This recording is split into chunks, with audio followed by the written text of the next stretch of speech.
The officer believed he had already won. He walked into the courtroom wearing confidence like a badge he had never earned. A smug breath. A careless smile. A sense of power that came from years of nobody questioning him. He thought today would be simple. One teenager. No lawyer. No chance. He had no idea he was about to face the smartest opponent of his career. Someone he never expected. Someone he laughed at. Someone who walked into that courtroom with nothing but a folder, a steady voice, and enough truth to break the floor under his feet. Her name was Lena Brooks. The room wasn't silent. Everything had a low hum to it. The shaky buzz of an old ceiling fan. The soft shuffle of worn-out heels on a cracked linoleum floor. The restless breathing of people who came to watch cases they did not care about. But everything shifted the moment Lena stepped inside. She wore plain clothes. Nothing meant to impress. A charcoal sweater. Gray slacks. Simple sneakers. Yet she carried herself like someone who understood the weight of what was coming. Her hair was pulled into a neat braid. Her glasses sat just above the bridge of her nose. Her expression calm. Focused. Almost too quiet for a girl accused of interfering with police work. She moved to the defense table with the calm certainty of someone walking toward her purpose, not away from it. 17 years old. No lawyer. No legal background. No wealthy family paying for her rescue. Just Lena. Alone. Standing across from Officer Mark Halston, a man who had bullied half the kids in their neighborhood without ever being questioned. As soon as Lena sat down, Halston let out a short laugh. The kind that carries disrespect without needing volume. The kind you hear from someone who already believes the ending is written. The bailiff glanced at him. He didn't care. Halston leaned back, arms crossed, enjoying the moment like it was a joke. Judge Thomas Avery looked up from his thick case file. "Miss Brooks, you are representing yourself today." "Yes, Your Honor." Her answer was steady, clear. Not a single crack in her voice. Halston leaned toward the prosecutor next to him. "This will be quick." He said it softly, but not softly enough. People heard. Lena heard. She didn't react. No glare. No fear. Just a calm inhale that made Halston's confidence seem smaller without her saying a word. To most people in that room, this looked predictable. A teen from the south side of Mesa, Arizona. One more case in a long list of minor charges. Another kid who talked too much and crossed the wrong officer. But what they didn't know was that Lena had spent 28 days preparing for this one moment. Days that carved something new inside her. Nights spent fighting sleep while studying legal codes she barely understood at first. Mornings waking before sunrise so she could work before school. Moments where she questioned everything but kept going anyway. Because she knew what she saw that day. And she knew what Halston did. And she refused to let his version become the truth. She scanned the courtroom. Her eyes paused when she found her older sister, Mia, sitting in the back row. Mia looked terrified. She wasn't even blinking. Lena gave her the smallest nod. Not to comfort her. To tell her she was ready. The bailiff called the case. The State of Arizona versus Lena Marie Brooks. 1 count obstruction of justice. 1 count interference with police procedure. Lena rose. "Ready, Your Honor."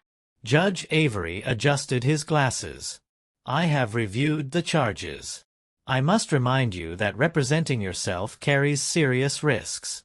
You will be held to the same standards as a trained attorney." "I understand, Your Honor." Halston shook his head as if this entire thing was beneath him.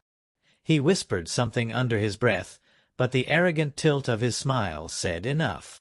Halston had no idea Lena had spent every moment since her arrest fighting like someone whose future depended on it. Because it did. While most kids spent their afternoons at the mall, or hanging out, or scrolling for hours online, Lena sat at the library watching real court hearings from public archives. She borrowed law books from a retired attorney who lived down the street. She called legal aid numbers using a prepaid phone, pretending to be a college student doing research. And every night, she replayed the video from the day she got arrested. Not because she wanted revenge, but because she wanted clarity. Because she knew that truth had a rhythm, and lies always broke it. She recorded the incident outside Mesa Ridge High School on her phone. That video was her shield. Her proof. Her only real chance at winning. On the day of the arrest, the sun had been scorching. The kind of heat that makes metal benches burn skin. School had just ended. Students poured out into the courtyard. Lena was sitting near the edge of the sidewalk, listening to music, checking messages about a group project. Then she heard shouting. The kind that made your stomach twist, not because of the volume, but because of the anger inside it. She followed the noise. A student named Jaden Hill, a junior known for being talkative and always joking around, was arguing with a security guard about a locker that had been broken into. Jaden was upset, but not aggressive. The guard, on the other hand, was losing patience. Then Halston arrived. He wasn't school security. He was Mesa PD, assigned to the area after a rise in minor thefts. Everyone in the neighborhood knew him. Big frame. Heavy boots. A habit of resting his hand on his taser even when nothing was happening. Lena had seen him several times before. He talked to students like they were problems he needed to get rid of instead of people he needed to protect. This time was worse. Halston didn't ask for explanations. He didn't calm the situation. He didn't separate anyone. He marched straight up to Jaden and grabbed his arm. Jaden pulled back reflexively. Not violently. Just startled. That was enough for Halston to shove him against the metal gate. Lena froze for a moment. Then she reached for her phone. "You can't do that," she said. He glared at her. "Back away. I am recording this. You didn't even ask what happened." He stepped toward her. "You want to interfere? Fine." That was when he grabbed her arm, twisted it behind her back, and yanked her forward. She didn't fight. She didn't resist. She didn't touch anyone. But Halston locked cuffs on her wrists and raised his voice for the body cam. Obstruction. Interfered with police activity. The scene was chaos. Students whispering. Phones recording. Jaden shouting for her. Her phone thrown onto the pavement. By the time her sister Mia reached the station, Lena had already been fingerprinted, photographed, and told to prepare for court. Those next days were heavy. Too quiet. Too suffocating. Her sister worked 2 jobs. Her mother wasn't in the picture anymore. A lawyer was out of reach. Public defenders were drowning in cases. So Lena built her own defense. And now she stood in a courtroom where everyone expected her to fall apart. She opened her binder and placed her documents on the table. Halston looked bored. But his boredom wouldn't last. Truth has a habit of waking rooms that expect silence. And Lena was about to set everything in motion. Lena adjusted her papers, but she wasn't rushing. Every movement was slow, deliberate, controlled. The kind of calm that made people lean in without realizing it. The judge signaled for the prosecution to begin. The prosecutor delivered a predictable opening. She painted Lena as a disruptive teen who escalated an already tense situation. Her tone was flat, rehearsed, confident that this case was already wrapped with a bow. Halston sat behind her, arms crossed, wearing the same smirk he had walked in with. He seemed relaxed. Too relaxed. As if he couldn't imagine a world where someone like Lena could ever challenge him. When the prosecutor finished, all eyes turned to Lena. She stepped forward, leaving her notes on the table. No shaking hands. No trembling voice. "I am not a lawyer," she began, "and I won't pretend I am. But I know what I saw, and I know what happened to me. The facts will speak, even if I don't." A small murmur moved through the gallery. Not loud. Just enough to let Halston know people were listening more carefully than he expected. Lena returned to her seat with the quiet confidence of someone who had rehearsed every sentence dozens of times but still made it sound natural. The judge nodded, almost impressed. The prosecutor called her first witness, Officer Mark Halston. He walked to the stand with the swagger of someone stepping up to receive an award. He adjusted the microphone and sat back. "Officer Halston," the prosecutor began, "can you describe what happened the afternoon of October 8th? He leaned forward like he was giving a textbook answer. "I responded to a report of an aggressive student. The situation quickly escalated. I acted to keep everyone safe. Miss Brooks interfered. She was yelling and making it harder to manage the student. I restrained her for safety." Lena took notes slowly. Her pen made soft taps against the page. Halston kept glancing toward her, expecting her to panic. She didn't. When the prosecution finished, the judge turned to her. "Your witness." She stood. "Officer Halston," she said, her voice steady. "How long have you been on the police force?" 15 years. "In those 15 years, how many times have you arrested a student for obstruction without physical aggression?" "A number of times. It depends on the situation." She nodded gently. "Was I a threat to you?" "You were shouting. I couldn't focus. I was standing nearly 10 feet away." "Correct." He hesitated. "Approximately. You told me to back up, not to leave." "Correct. That is standard procedure." "Is grabbing a student by the shoulder and pushing him against a gate also standard procedure?" The prosecutor objected. The judge sustained. Lena didn't argue. She moved immediately. No further questions at the moment. She walked back to her table with the same calm expression. Her composure unsettled Halston more than any accusation could have. The prosecutor called 2 more witnesses. A security guard who barely remembered Lena. A student who admitted they didn't see much. Then it was Lena's turn. She called Mr. Jordan, her history teacher. He took the stand with a nervous smile and folded hands. "Describe Lena," she asked softly. "She's responsible. Focused. A student who helps others when they struggle. She's not impulsive. She thinks before she reacts." Lena nodded. Then she called Jaden. He sat with stiff shoulders, eyes darting around. "Did I ever touch anyone during the incident?" "No." "Did I threaten anyone?" "No." "You were calm. You only asked what Officer Halston was doing." She took a slow breath. "Would you say I made the situation more dangerous?" "No." "He made it worse by grabbing me before asking anything." The courtroom shifted. Just a small change in air pressure, but enough to make Halston sit up straighter. Lena faced the judge. "I'd like to submit a video taken during the incident." The judge allowed it. The moment the video played, the atmosphere changed. The audio popped lightly, but everything important was clear. Halston's voice shouting.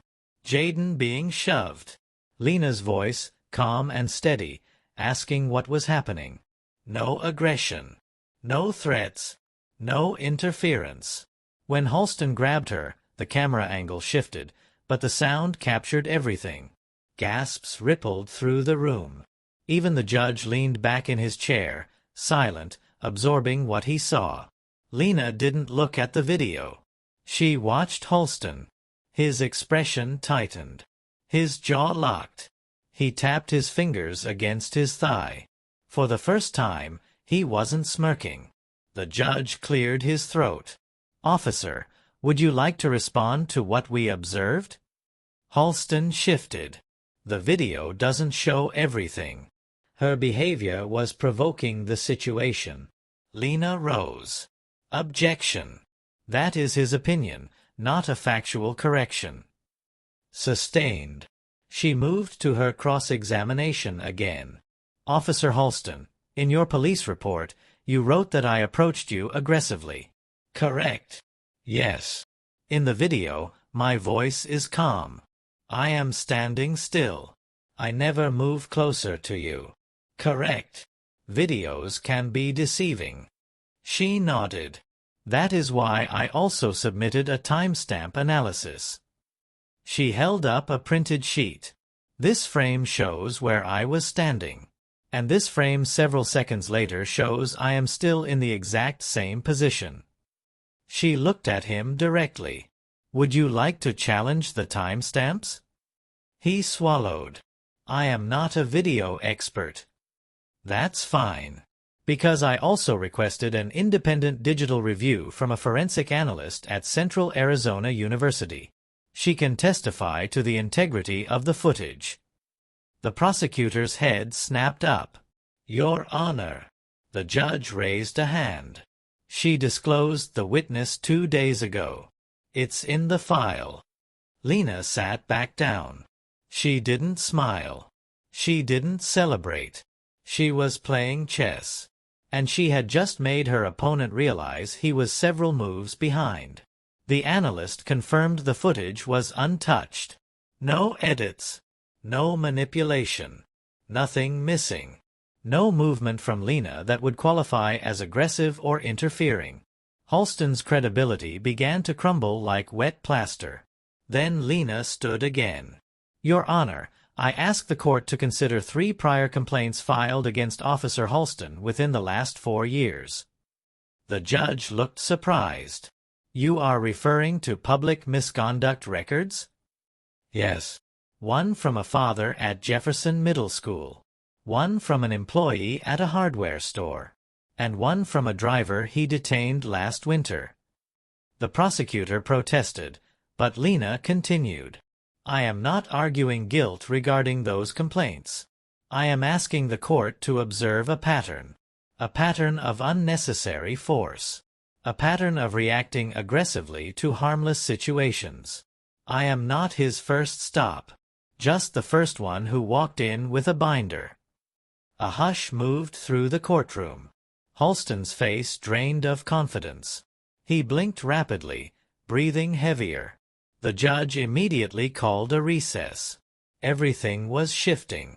And when court resumed, the judge's tone had changed completely. He looked at Lena with a seriousness that wasn't there before. He looked at Halston with a weight the officer wasn't prepared for. And the room felt like it was holding its breath, waiting for what came next. Part 3 continues this exact moment without losing momentum. When everyone returned to the courtroom, the shift was impossible to ignore. People sat straighter. Whispers faded. Even the judge's posture was different, as if the weight of what he had seen settled onto his shoulders. Judge Avery folded his hands. I have reviewed the footage and the testimony presented, he said, his voice calm but firm. And I have concerns. The prosecutor stiffened. Halston kept his eyes forward, jaw locked, hands clenched beneath the table. The judge continued. Miss Brooks, your questioning, your evidence, and the context you have provided raise clear and reasonable doubt. The prosecutor fumbled with her notes, searching for something to object to, but nothing came out. The judge took a slow breath. The charge of obstruction is dismissed. Lena didn't move. Didn't blink. It felt as if her body needed a few seconds to understand she had won. Only when the judge spoke again did she exhale. I am also submitting an official recommendation for review of Officer Halston's conduct, both in this case and in previous complaints. Halston's head snapped up. This was not the ending he had expected. The smirk he wore earlier was gone. Gone without a trace. Lena stayed still. She didn't celebrate. She didn't smile. She simply breathed. The kind of breath that feels like setting down something you've been carrying for weeks. The judge adjourned. The sound of the gavel echoed through the room. As people began to rise, conversations burst softly across the benches. Some whispered about the video. Some whispered about Halston. Some whispered about how a 17-year-old girl just dismantled a grown officer in open court. Lena gathered her papers and stood up slowly. She walked toward the exit, but the hallway outside felt overwhelming. The light was brighter. The air was cooler. Even the sounds of footsteps on the tiled floor felt different. Her sister Mia stood near the steps, arms crossed as if holding herself together. Her expression was a mix of relief, pride, and exhaustion. The moment Lena reached her, Mia didn't hesitate. She pulled her into a hug. Not a dramatic one. Not a long one. Just a strong, grounding embrace that finally allowed Lena's shoulders to drop. "We made it," Mia whispered. Lena nodded against her shoulder. Jaden and his mother approached next.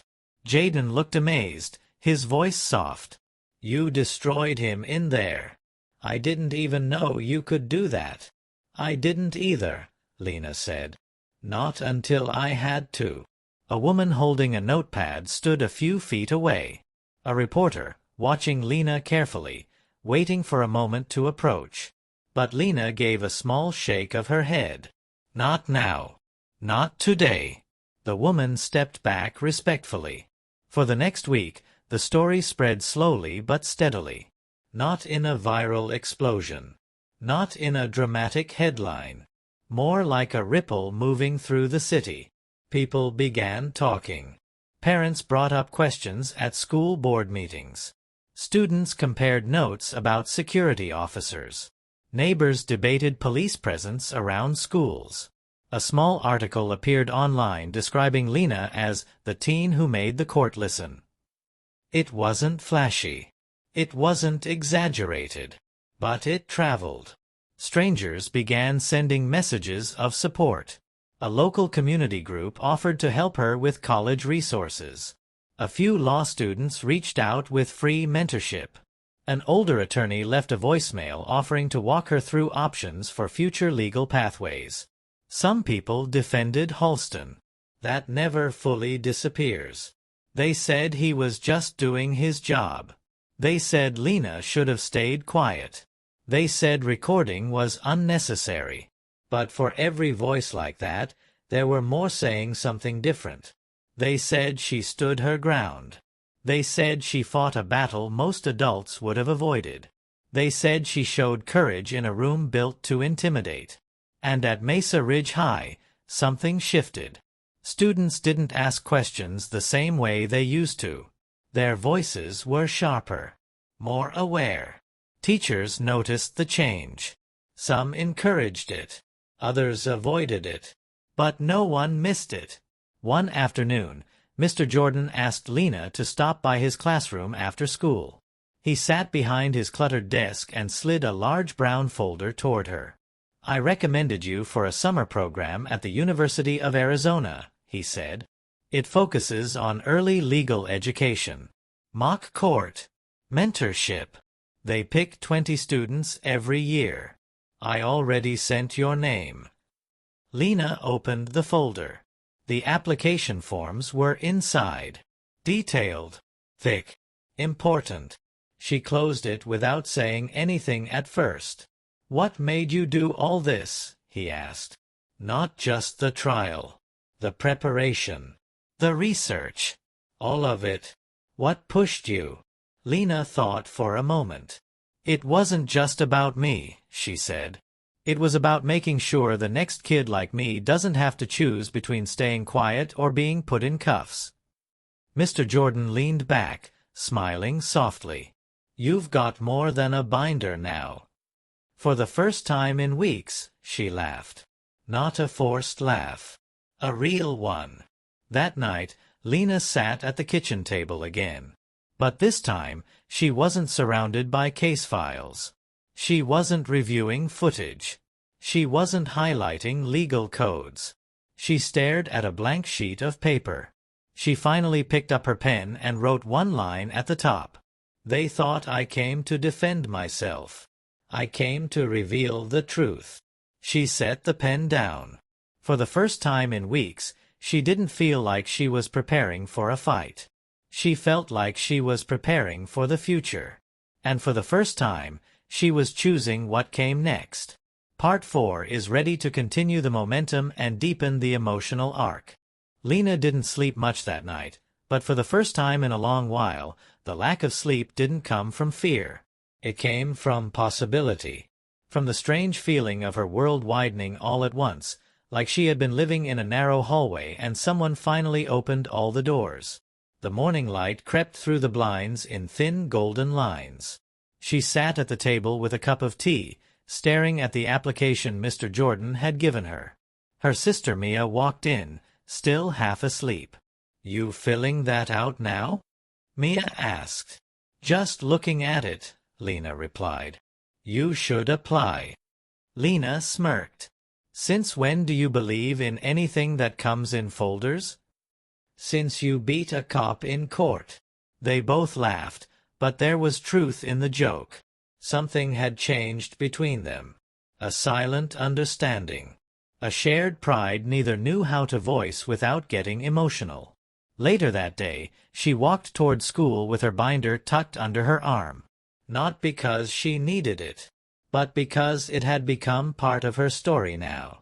A symbol of every late night she spent learning a system that wasn't built for someone like her. At the school entrance, students whispered as she passed by. Not mocking whispers. Different whispers. Respectful. Curious. Inspired. One girl stepped in front of her, nervously holding a notebook. Lena. Sorry. I just wanted to ask, how did you know what to say to the judge? I freeze up even when teachers ask me to read aloud. Lena shrugged gently. I practiced.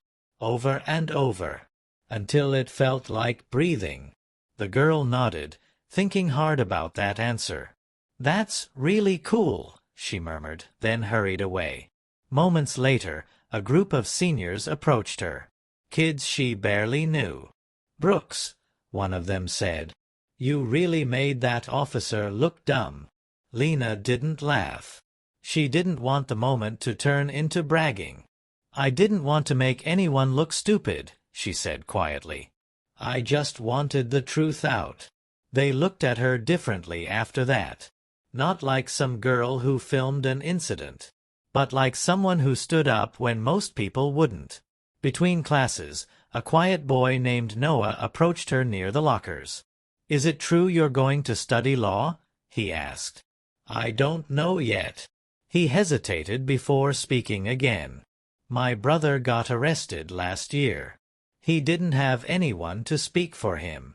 Maybe if someone like you had been there, maybe things would be different. She didn't know what to say, but she understood the weight behind his words. In the afternoon, she went to the library. The librarian, Ms. Perez, waved her over. I saved something for you, she said, pulling out a thick old copy of Understanding Constitutional Rights. I thought you might like this. It's outdated, but the foundation is solid. Lena accepted the book with a soft, thank you. Her hands felt the worn edges, the faded cover, the history inside it. You're the first student I've ever seen check out case law for fun, Ms. Perez added.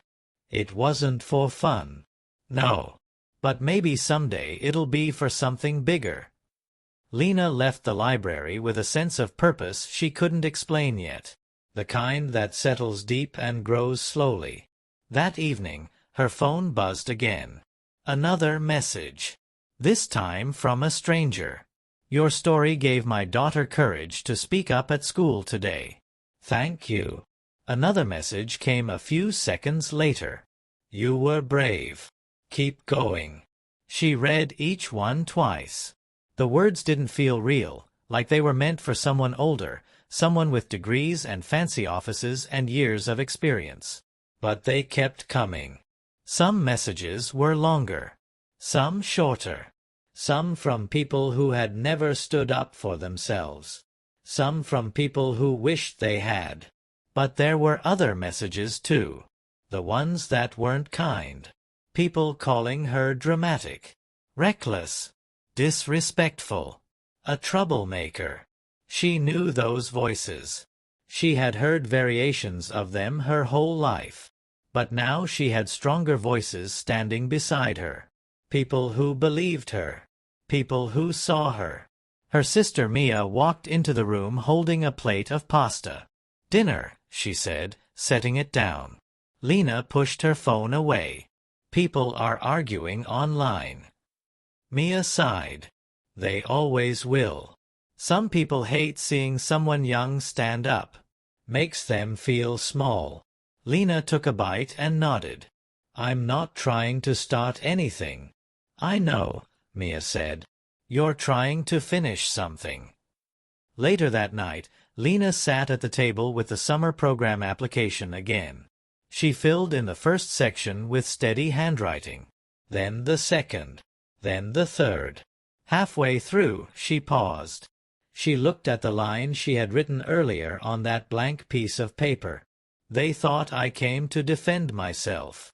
I came to reveal the truth." For the first time, she read it without feeling angry. She felt proud. She continued filling out the form until it was complete. The next morning, she sealed the envelope. She looked at her binder one more time.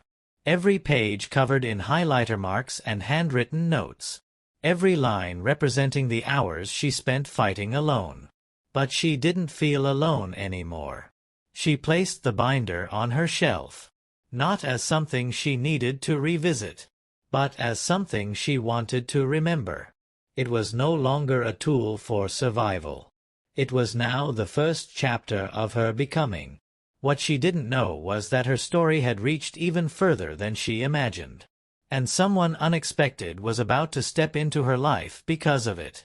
A week later, Lena sat on the front steps of her apartment building, watching the evening sky fade from gold to pale blue. It was one of the first quiet moments she had allowed herself since the trial. The neighborhood felt softer, calmer, like it had finally taken a breath with her. Her sister stepped outside, phone in hand. "You got a letter," Mia said. Lena blinked. "From who?" "From the summer program." Lena's heart kicked hard in her chest. She took the envelope, feeling the weight of it. It wasn't heavy, but it carried something that mattered. Slowly, she opened it. She read the first sentence twice before the words truly landed. "You have been accepted." Her breath caught. She didn't speak. She didn't even smile at first. She just held on to the paper, absorbing every inch of ink printed on it. Mia grinned. "You're in." Lena finally let out a soft laugh, one that drifted into the warm summer air. "This is real." "Yeah," Mia said. "It's real." Before Lena could say more, she heard someone calling her name at the bottom of the steps. She looked up. Jaden stood there, hands shoved awkwardly in his pockets. "Hey," he said. I wanted to talk to you." She walked down the steps. "What's up?" "I heard about the program." "That's awesome." "Thanks." He hesitated, kicking at the sidewalk. "I know you didn't do all that for me. But what you did, you changed things. People at school are talking different now. Teachers too. Even the security guards are acting nicer." Lena raised an eyebrow. "I'll believe that when I see it." "No, seriously. It's like they finally realized they can't just get away with stuff. Because people are paying attention now. Because of you." She felt the truth in his words. It hit deeper than she expected. He looked down again, quieter this time. "I never got to tell you how grateful I am. You didn't have to step in that day. You didn't have to say anything. But you did." Lena shook her head. "I didn't step in to be a hero. I stepped in because what happened was wrong. And I couldn't just walk away. That's exactly why it mattered. His mother waited on the corner, giving Lena a warm nod. Jaden waved and walked back toward her. Lena stood there for a moment, letting the words settle. Not as praise, not as pressure, but as acknowledgement. People had seen her. And once people see you, it becomes harder for them to forget you. She went back inside as the sun dipped below the buildings. Her sister cooked dinner. Music played faintly from a neighbor's window. Life went on, but something inside it had shifted. Later that night, the doorbell rang. Lena answered it and found an older woman standing there. She held a leather briefcase and wore a tailored navy suit. "Are you Lena Brooks?" she asked. "Yes." The woman smiled warmly. "My name is Karen Daniels. I'm an attorney. I've been practicing civil rights law for 30 years. I read the article about your case, and I watched the court transcript once it became public." Lena felt her heartbeat pick up. "I came here," the woman continued, "because I wanted to meet the young woman who taught a courtroom how to listen." Lena shifted, unsure what to say. "I don't even know if I want to be a lawyer yet." "That's all right," the woman said. "You don't have to decide today. But you have a gift. A real one. And if you ever want guidance or mentorship, or simply someone who understands what you walk through, my door is open." She handed Lena a business card. "Keep fighting. Even when the room feels too big. Even when your voice feels too small. You've already proven what you're capable of." The attorney nodded politely and walked away. Lena closed the door slowly, holding the card between her fingers.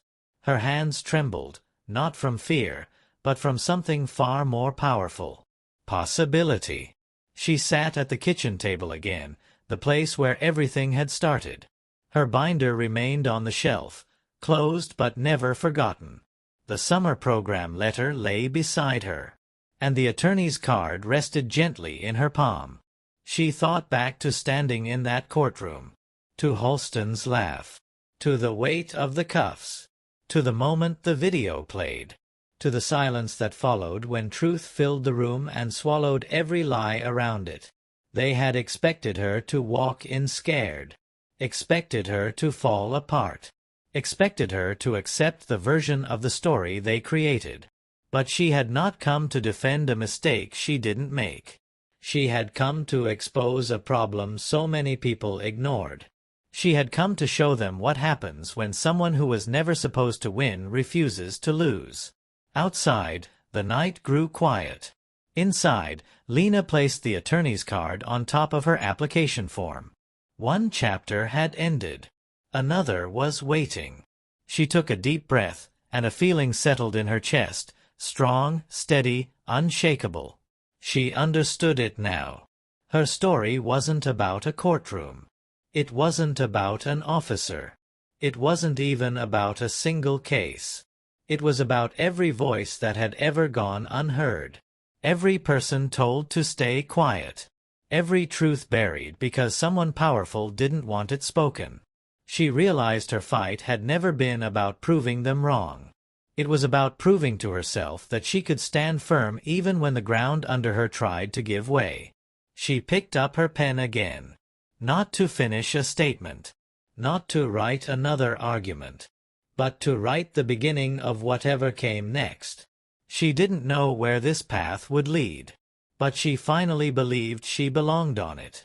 And somewhere deep inside her, a fire she didn't know she had began to burn brighter. They thought she came to survive. But she came to rise. And she wasn't done yet.